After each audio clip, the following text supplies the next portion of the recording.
विजय कुमार जी, इनका सवाल ऐसा है कि सेक्स को पाप कहा जाता है, ऐसा क्यों? और व्यभिचार किसे कहेंगे? देखिए, दो भिन्न बातें हैं, एक दूसरे पर डिपेंड है। मैंने पर्सनालिटी डेवलपमेंट के सीरीज में विवाह संस्था कैसे पैदा हुई ये बात बहुत विस्तार से रखी है। वो अगर आपने सुनी नहीं है तो उसको सुनिए, यूट्यूब पर ही अपलोडेड है। इंसान ने ये जो प्राणी बनाए हैं, सॉरी, नेचर ने जो प्राणी बनाए हैं, या फिर इस नेचर में प्राणी बने हैं, शायद बनाए हैं ये शब्द गलत होगा। हम सब जानते हैं कि इवोल्यूशन के थियरी के अनुसार ये बने हैं,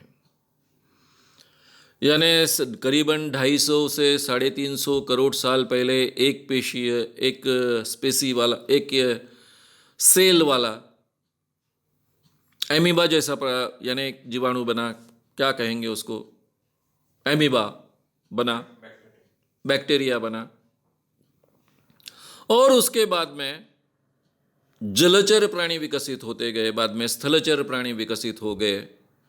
इस ढंग का विकास हुआ है, यह हम जानते हैं। जो भी प्राणी है, चाहे स्तन वाले प्राणी हो, जिनको सस्तन कहते हैं, स्तन होने वाले प्राणी जिनके बच्चे दूध पीते हैं, या फिर अंडज प्राणी हो, अंडे पैदा करने वाले प्राणी हैं, सारे प्राणी जगत का एक नेचर का नियम है। वो दो चीजों के लिए नेचुरल इंस्टिंक्ट का हिस्सा है उसके जीवन का। एक, हर प्राणी किसी भी अवस्था में जीना चाहता है, चाहे जितनी विपरीत परिस्थिति हो, उस विपरीत परिस्थिति में भी वो जीना चाहता है, उसके लिए संघर्ष करता है, अपने आप को बचाने की कोशिश करता है, जीवित रहने के लिए कुछ भी करने के लिए तैयार होता है। तो ये जीवन की लालसा, जिंदा रहने की लालसा, ये हमारे नेचुरल इंस्टिंक्ट का हिस्सा है। उसी के साथ में नेचर ने एक दूसरा हिस्सा नेचुरल इंस्टिंक्ट में हमको दिया है, और वो है अपनी ही रेप्लिका तैयार करना, यानी बच्चे पैदा करना। अब जो नर है या फिर मादी है, दोनों में बच्चे पैदा करने की लालसा होती है। अब मादी के तो पेट में से बच्चा पैदा होता है, नर के पेट में से तो बच्चा पैदा नहीं होता है। तो भाई कैसे नर ये एक्टिविटी बार बार कैसी करे जिसमें से बच्चा पैदा हो? इसलिए नेचर ने पूरे प्राणी जगत में नर और मादी में एक आकर्षण की व्यवस्था की है। ये जबरदस्त आकर्षण एक दूसरे के प्रति लगता है, और इस कारण ये प्राणी जगत के सभी प्राणी एक दूसरे के साथ में सेक्स करते हैं, चाहे अंडज प्राणी हो, चाहे सस्तन प्राणी हो। और ये जो सेक्स प्राप्त करते हैं, एक दूसरे के साथ में सेक्स करते हैं, उसमें से उनको बहुत आनंद मिलता है। यानी एक दूसरे के प्रति आकर्षण लगना, एक दूसरे के साथ में सेक्स करने के लिए प्रवृत्त होना, और ये बार बार क्यों प्रवृत्त हो? क्योंकि उसमें से ऐसा आनंद मिले कि वैसा आनंद उसको और किसी एक्टिविटी से नहीं मिले। एक अलग ढंग का अवर्णनीय आनंद होता है, और इसीलिए प्राणी जगत में बार बार सेक्स करने की प्रवृत्ति होती है। लेकिन प्राणी जगत की कुछ मर्यादाएं हैं। बच्चे पैदा हो तो वो जिंदा रहने चाहिए, अनुकूल वातावरण चाहिए। इसलिए धीरे धीरे नेचर में किस समय में प्रणयाराधन करना है, एक दूसरे के साथ में सेक्स करना है, इसके कुछ नियम बने। ये भी नियम नेचुरल इंस्टिंक्ट का हिस्सा बन गए, और इसलिए प्राणी जगत के बाकी जो प्राणी है वो विशिष्ट समय में एक दूसरे के साथ में सेक्स करते हैं। इस ढंग से सेक्स करते हैं ताकि बच्चे पैदा हो, ऐसे अनुकूल परिस्थिति में बच्चे पैदा हो कि जब उनको खाने के लिए आसानी से मिलेगा, जब बहुत वीरान अवस्था नहीं होगी, बरसात गिरी होगी, पेड़ पौधे घास उगी होगी, ताकि जब बच्चे पैदा होंगे तो उनको आसानी से खाना मिलेगा, माँ को आसानी से दूध मिलेगा ताकि बच्चों को दूध भी मिलेगा। और इतना ही नहीं तो जो हिंस्र प्राणी है, जो जानवर खाने वाले प्राणी हैं, उनके भी बच्चों को आसानी से शिकार मिलेगी। इस ढंग से नेचर ये टाइमिंग एडजस्ट करता है ताकि उनका जो पीरियड होता है, मेटिंग पीरियड जिसको कहते हैं, प्रणय आराधन का पीरियड जिसको कहते हैं, वो नेचर से गवर्न होता है। ये करीबन सभी प्राणी जगत के बारे में होता है। इंसान ने इसमें से छुट्टी पाई, थोड़ा सा वो अपने आप को डेविएट कर पाया, या फिर मैं कहूंगा कि जो नेचर की मर्यादा है उसको थोड़ा सा ओवरकम कर पाया। पूरी तरह से तो हम नेचर को कभी ओवरकम नहीं कर पाते हैं। और इंसान कभी भी एक दूसरे के साथ में मीटिंग कर सकता है, क्योंकि आज के जीवन में, उसके जीवन में एक ऐसी स्थिति उसने पैदा की कि वह नेचर के चक्र पर इतना डिपेंड नहीं है। वो अनाज को संभाल कर रख सकता है, गोदामों में भरकर रख सकता है, एक सुरक्षित जीवन उसने खड़ा किया है। उसी ने विवाह संस्था का निर्माण किया है। नेचर में अपनी सुविधा के अनुसार इंसान ने अपने आप को बदला है, एक समाज खड़ा किया है, एक व्यवस्था खड़ी की है। और इस कारण शायद वो इस पर थोड़ा ये कंट्रोल के ऊपर उठ पाया है। वो 12 माह एक दूसरे के साथ में, नर मादी एक दूसरे के साथ में सेक्स कर सकते हैं। नियम वही है, बच्चे पैदा होने चाहिए। नियम वही है, एक दूसरे के प्रति आकर्षण लगना चाहिए। नियम वही है कि एक दूसरे के साथ में आकर्षण लगने के बाद में सेक्स करने की इच्छा होनी चाहिए। जेनेटिकली खास कर हम कहेंगे कि बॉडी के अंदर से ही ये इच्छा व्यक्त होती है, या फिर इच्छा होती है ताकि नर और मादी एक दूसरे के साथ में सेक्स करें। और ये सेक्स करने के बाद में ये जो एक्टिविटी की जाती है उसमें उनको बहुत आनंद मिलना चाहिए, ये भी नेचर का ही हिस्सा है। तो यहां तक तो कॉमन बातें हैं, लेकिन समय पर हमने थोड़ा एक लिबर्टी ली है। हम कभी भी सेक्स कर सकते हैं, उसको कोई समय की पाबंदी नहीं है। अब जिसमें से हमारी जिंदगी हमें प्राप्त होती है, जिस सेक्स में से हम पैदा होते हैं, हमारा जीवन हमें मिलता है। ये मानव जात के, ये प्राणी जगत में मानव जात जो है, ये प्राणी मानव प्राणी है, इसका सातत्य जिसमें से टिकता है, उसी को हम गंदा कहें, उसी को हम पाप ठहराए। इससे बड़े तो पापी कोई हो नहीं सकते हैं। यानी इसका मतलब हमारी जिंदगी ही पूरा पाप है, क्योंकि पाप में से हम पैदा हुए। अपने ही जन्म को पाप ठहराने वाला ये क्या का न्याय है? तो ये एक दूषित विचारों का परिणाम है, इस चीज को पाप कहना। जिसमें से हमारा जन्म होता है उसी को पाप कहना।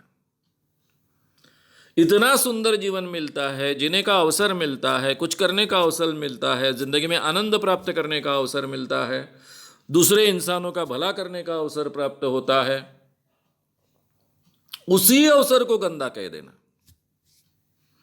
और ये जन्म मरण के फेरे से चूकने चाहिए, रुकने चाहिए, उसके लिए मोक्ष प्राप्त करना चाहिए, और ये मोक्ष प्राप्त करना ही जीवन का उद्देश्य है।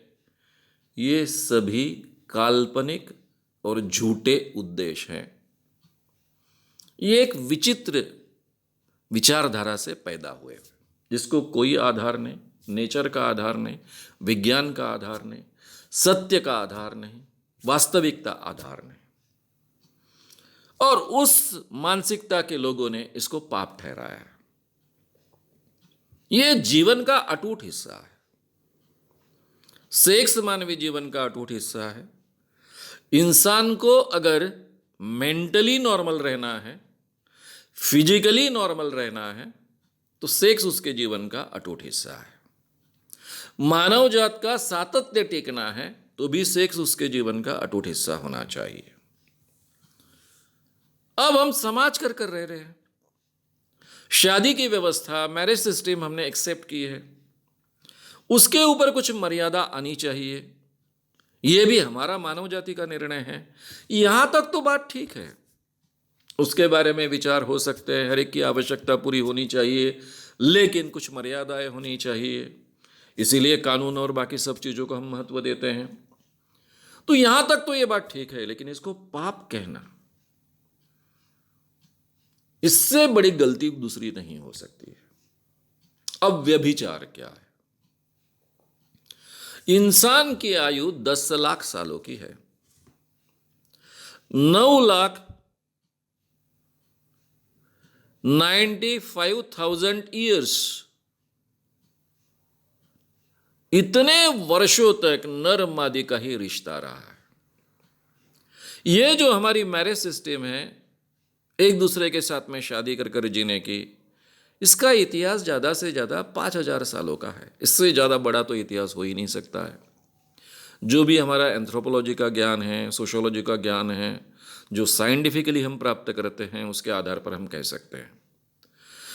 तो इसका मतलब 9,95,000 सालों तक नर मादी का ही रिश्ता रहा है। हर व्यक्ति एक दूसरे के साथ में व्यभिचार करता रहा है, और इस व्यभिचार में से ही मानव जात पैदा हुई है, इतनी पनपी है, इतनी बड़े पैमाने पर पूरे दुनिया में फैल गई, अफ्रीका से पैदा होकर।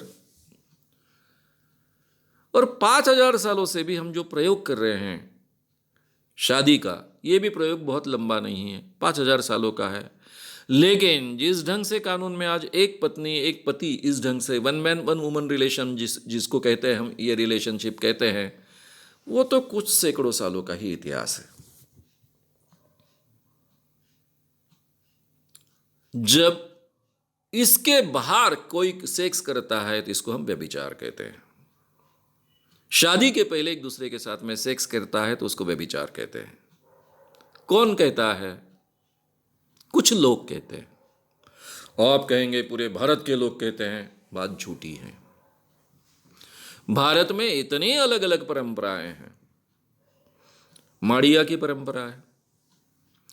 माड़िया में जैसे ही, माड़िया ही आदिवासी एरिया, चंद्रपुर, गढ़चिरौली, बस्तर का एरिया बहुत आदिम जमात है, 2000 सालों से तो कम से कम है।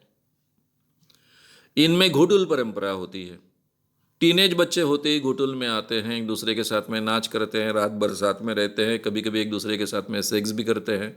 उनमें ओपन सेक्स होता है। उनमें से उनको कॉम्पैटिबल साथी मिलता है। उनको लगता है कि मैंने इसी जोड़ीदार के साथ में आगे की ज़िंदगी बितानी चाहिए, तो वो डिक्लेयर करते हैं, उनकी शादी होती है और उसके बाद में वो घुटुल में नहीं जाते हैं। फिर दोनों अपने ज़िंदगी अपने ढंग से जीते हैं, अपने ढंग से यानी पति पत्नी कर जीते हैं। तो हमारे यहाँ तो शादी के पहले किसी के साथ में सेक्स करना व्यभिचार है। और यहाँ आदिम जमाती में अलग अलग परंपराएं हैं। मैंने तो एक परंपरा का आपके सामने उल्लेख किया। तो इसलिए कुछ लोग इसको व्यभिचार कहते हैं, क्योंकि शादी के पहले किसी स्त्री का किसी के साथ में संबंध नहीं आना चाहिए, और शादी के बाद में केवल पुरुष के साथ में संबंध आना चाहिए। यह हमारी आदर्श कल्पना है। उस आदर्श को लेकर हम अपनी विवाह संस्था को पकड़ कर रहने की कोशिश कर रहे हैं, लेकिन उसमें काफ़ी डेविएशंस होते हैं। आजकल के लड़के लड़कियों की उम्र बढ़ चुकी हैं शादियों की। मैं यूथ कॉलम चलाता था, करीबन 15 सालों तक मैंने यूथ कॉलम चलाया। तब मुंबई में नहीं रहता था, मैं नागपुर में रहता था। मुंबई के एक सरकारी कॉलोनी के, जहाँ पर क्लास 2 क्लास 1 के अधिकारी रहते हैं, उनके बच्चों के इंटरव्यूज लिए थे। ये करीबन अभी 20 साल पहले की बात है।